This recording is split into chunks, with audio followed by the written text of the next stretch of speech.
G'day guys, today we're going to talk about trail cameras, more specifically the Spypoint brand and the Cuddyback brand. They're the two brands that we carry here at the WCS store. If you're interested, I'll put a timestamp to the Cuddyback one up here in the corner, and I'll start with the Spypoint one. That way if you want to fast forward to the Cuddyback, you can. It might be a bit of a longer video just because there's a little bit of stuff to go over with each camera.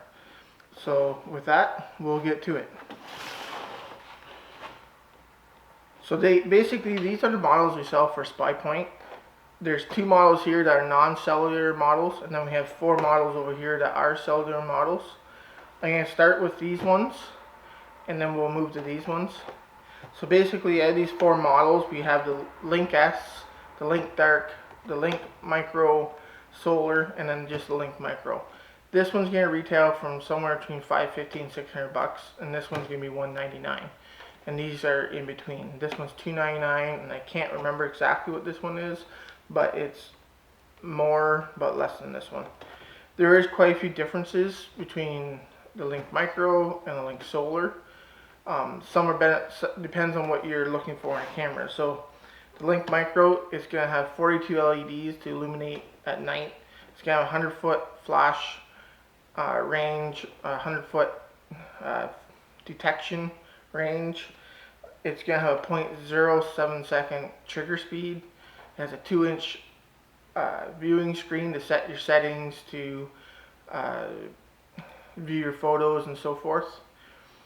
It's also going to have time-lapse, a normal photo mode, and a video mode. So that explains that camera, whereas this one's going to have 4 LEDs. It's going to have a 0.5 second trigger time. It doesn't have your screen on the inside. It runs off of a micro SD versus an SD card. Not that that matters, both are basically do the job fine. The Link Micro also only has 80 feet of detection, and it only has a photo mode. There's no time lapse and there's no video. With these cameras, what they do basically is any of your photos they can transmit to an app that you can put on your phone or view on the computer. So basically Spypoint's going to have a way where you can have 100 photos for free sent to your app, and after that you have to start paying for your photos.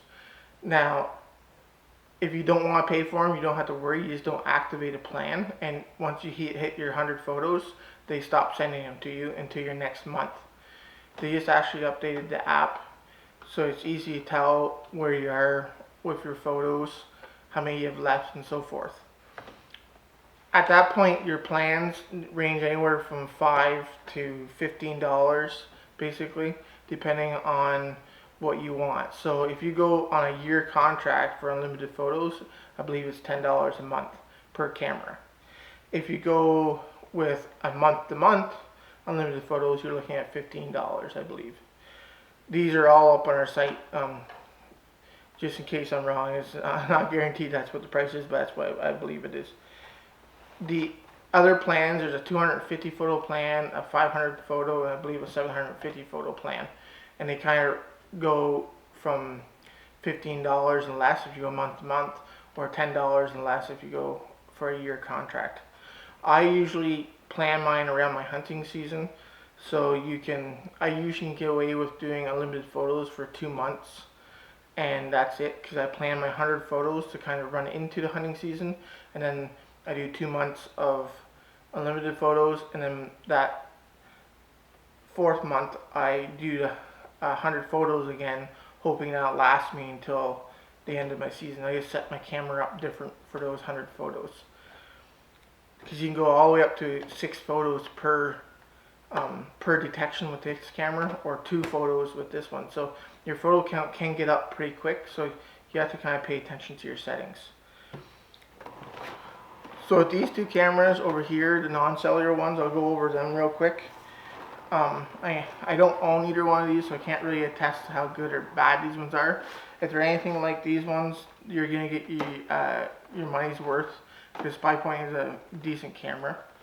The Force 20 is their by far their most economical camera.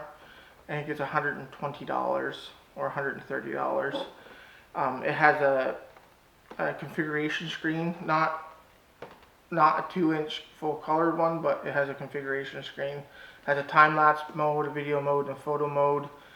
There's 48 LEDs.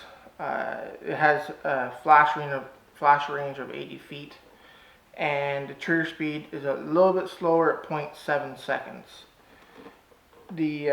This particular model that we have here actually comes with your SD card and a SD card reader as well, so that's about $15–20 value there. The Solar W, we still have a couple left. We probably won't be bringing them back in. They're basically like a Force 20 with a few upgrades. They also have a solar panel. They have the time lapse, video mode, so forth.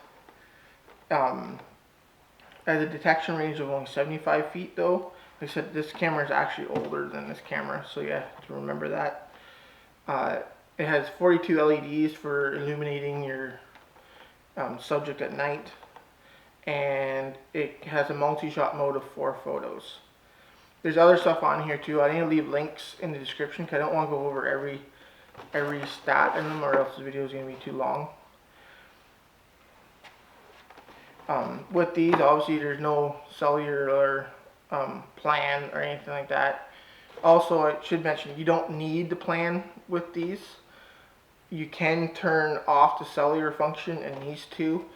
This one, to set your settings, you are going to need a cellular plan, but if you set it at home, you go put it out, it'll still take pictures, but your batteries are going to drain faster because it has no connection. It's going to be looking for connection. So you do want cellular connection with these ones, even though it's not technically required.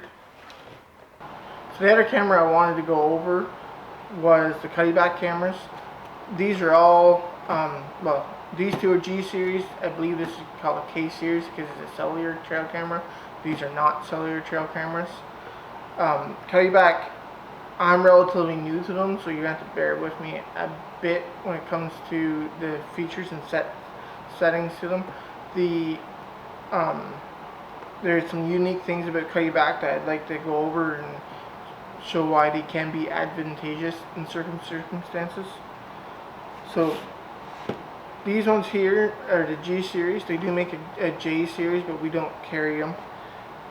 There's also accessories like the Spypoint models, which I'll go over here after I'm done talking about these cameras. The camera themselves have a 1/4 second trigger speed. It's a 20 megapixel image quality. It has a time lapse, a video mode, and a normal photo mode. The cameras themselves, they call it an exchange flash system.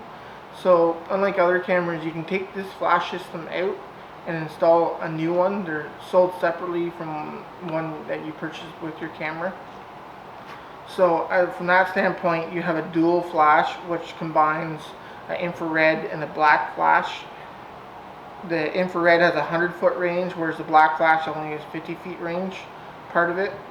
Then they also have those two separated out, so you can have a 56 LED powerhouse IR, what they call it, which has a 100-foot range, and a powerhouse black, which has a 50-foot range, but has the same 56 LEDs to power it. The last one they have is a white flash, and that allows for color photos at night, and it has a 100-foot range as well. The other thing that Cuddyback has is the Cuddylink system, and if you never heard of it, basically what that allows to happen is you can set one camera up as a home, and all your cameras will send to that camera via the Cuddylink system, and they can daisy chain link off each other. So if you're in a forest, basically they're saying around a 1/4 mile range, but with that, if you set this one up as your home, and this one will send to this camera, and then this camera will send to your home. So realistically, you can stretch your network out quite a bit more than a quarter-mile range. And if you're in open territory, you can have a further range. So it's kind of a unique system that way. And the reason I bring that up is because if you're in a camp situation or a wildlife control situation, you have multiple cameras on the same site.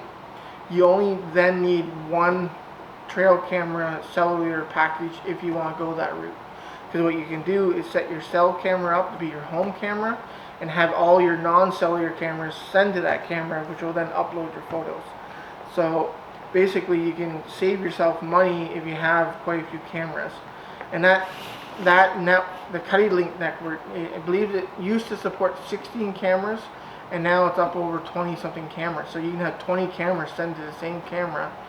So in other words, you, instead of having 20 plans, which could cost you upwards of $200 a month, you have one plan, and for Cuddyback it's $30 US a month, I believe, for unlimited photos. So it's very advantageous potentially that way if you're going to go the route of trail camera set up at your camp or at your workplace, etc. The cameras themselves don't have full colored screen. They do have a screen there with allows you to set your different settings and so forth. The other thing too is we carry the closed model cell phone camera, as I call it.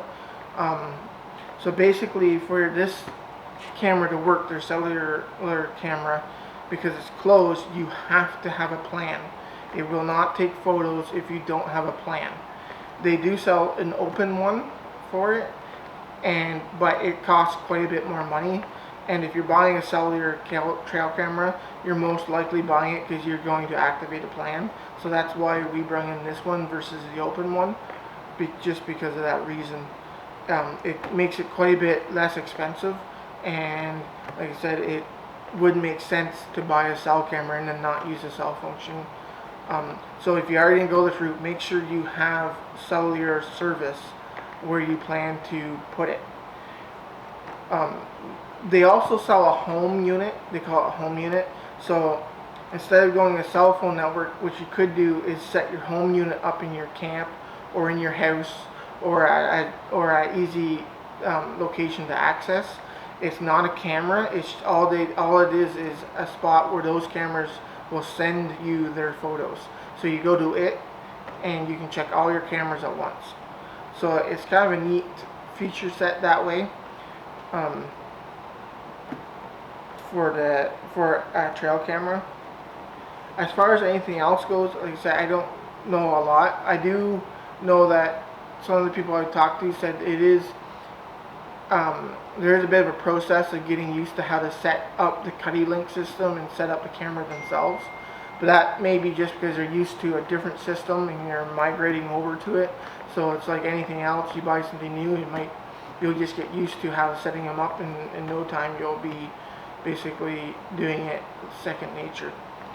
So that's basically the overview of the Cuddyback. Like I said, we don't carry as many models, so it's not of a detailed video needed. We are currently testing these, and they are working pretty well. Now we have them on a battery pack system, because with the Cuddyback system, if you are sending photos, you are going to, just because there's more stuff happening, you are going to use batteries. And I believe that's why they went with the D-cell batteries, because they have a larger amp hour potential in them, so you can handle more stuff and so forth. I do know one person who has had one set up, and they went all summer without having to check the batteries, but they had a solar panel and a power pack. So it's up to you. Like I said, it's going to depend on how you plan on using them and your circumstances of what you want to do. But we probably recommend a battery pack system with these, and it's the same as the Spypoint. If you're in an area that has low service, you're gonna want a battery pack, or else you're gonna be draining your batteries quicker. Just because it's trying to find service. It's just like your cell phone. And you're in a low coverage zone, your cell phone will die a lot quicker. Anyway, from there I'm going to go over the accessories for these, and then I'm going to go over why I think these should be potentially really thought after when it comes to wildlife control. So these are some of the accessories that you can get for both Cuddyback or Spypoint.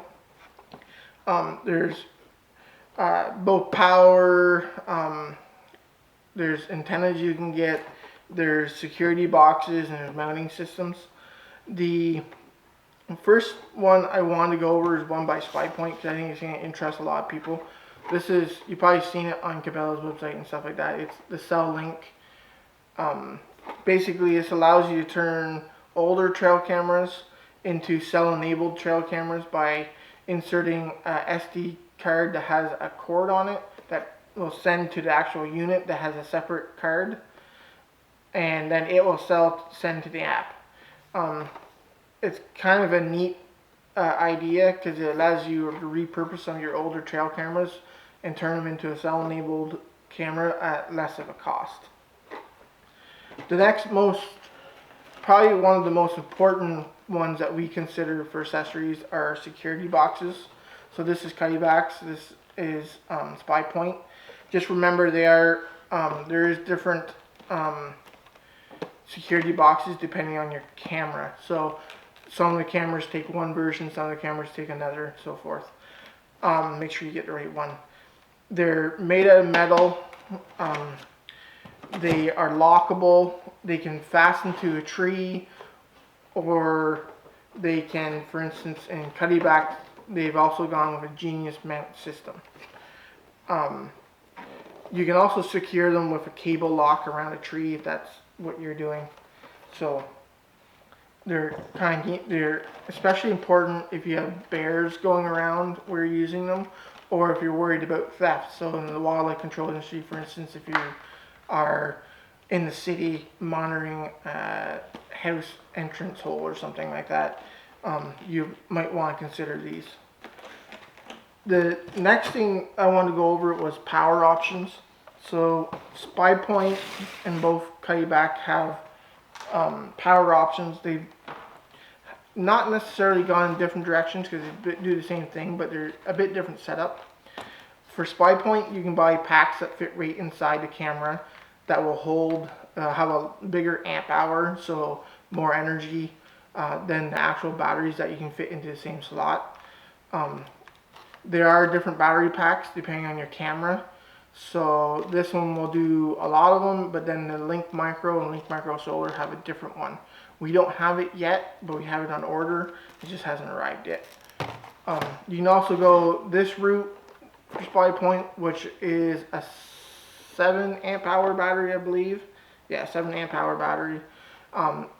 It's basically a mini car battery. It comes in a watertight, water resistant case, and with cables to hook up to your camera or up to a solar panel.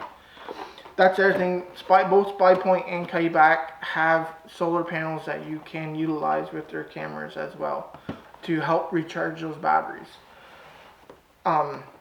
With Cuddyback, what they've done, they've created a battery, external battery pack. Basically, this is their dual power bank. So it has 2 banks of D batteries. One bank is for rechargeables, and one's for just disposable D batteries. Basically what happens is the camera will run off the rechargeables, and then once they run out, it'll switch over to the non-rechargeables, for it allows you the time to exchange those rechargeables and get them recharged and so forth. You can also put batteries in your camera, so if the one bank runs out, then the next bank runs out, then they'll switch to your camera batteries. So you have quite a few of steps you can take there. The other thing too is this is their solar bank power bank. So basically this is a solar panel that also has a bank of batteries that are included inside the panel itself. So you can hook this to this dual power bank. So that gives you 3 banks of batteries that would have to run out before your camera runs out. In actuality, Cuddyback, when you do this setup, don't recommend putting batteries in the cameras because there's a high chance they'll never be used according to them. So just keep that in mind.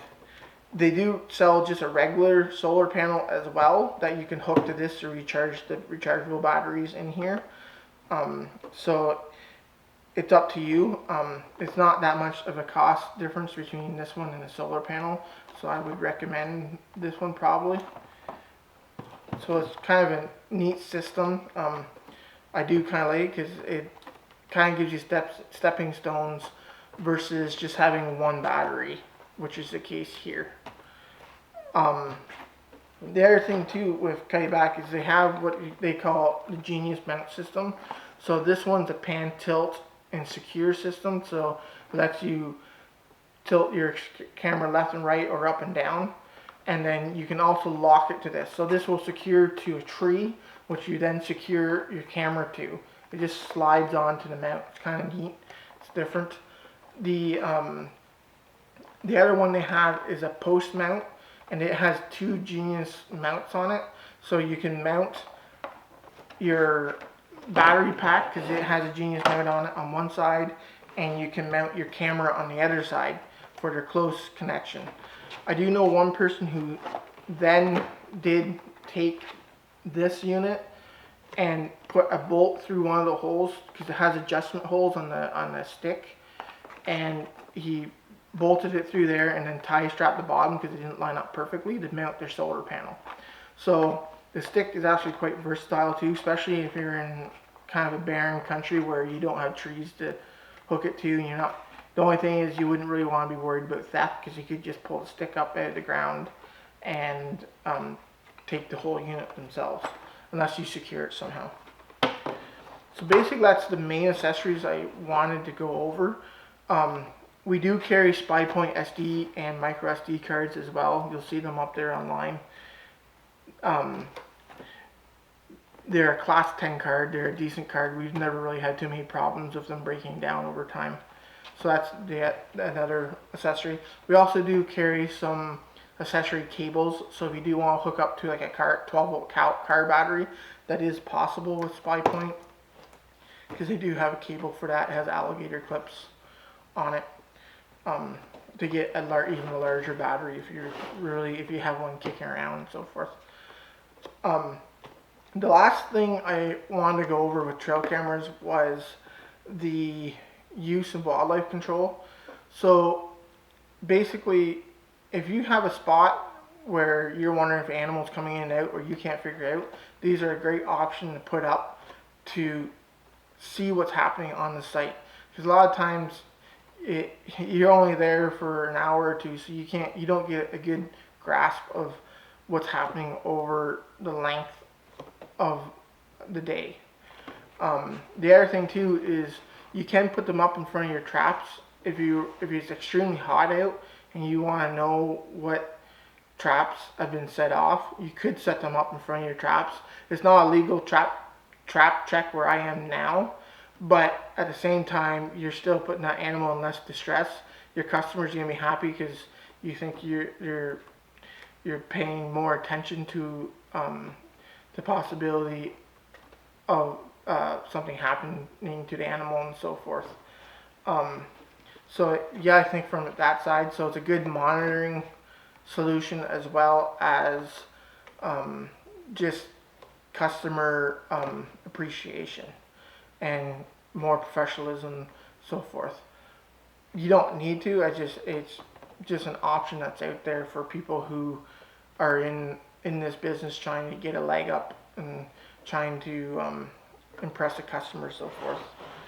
The other thing too with them is security purposes. Like if you have a business in the city, you could put these up for security purposes.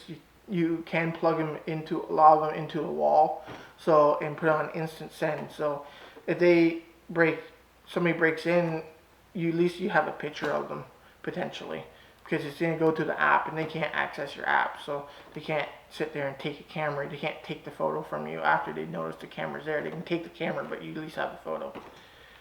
So that's just stuff to consider when it comes to some of the other uses besides just wildlife monitoring and taking pictures of for your hunting reasons or so forth. It's becoming more popular in wildlife control to kind of use these solutions, especially on sites where you're having trouble. So finding what is going on. Anyway, that's about all I have to say on the trail cameras. Next week, I think I'm going to go over exclusion products, some of the wire meshes and some of the guards that you can install to help exclude wildlife from buildings, what's available and what's out there. So anyway, thanks for watching, and like the video and subscribe to the channel if you want more. So talk to you later. Bye.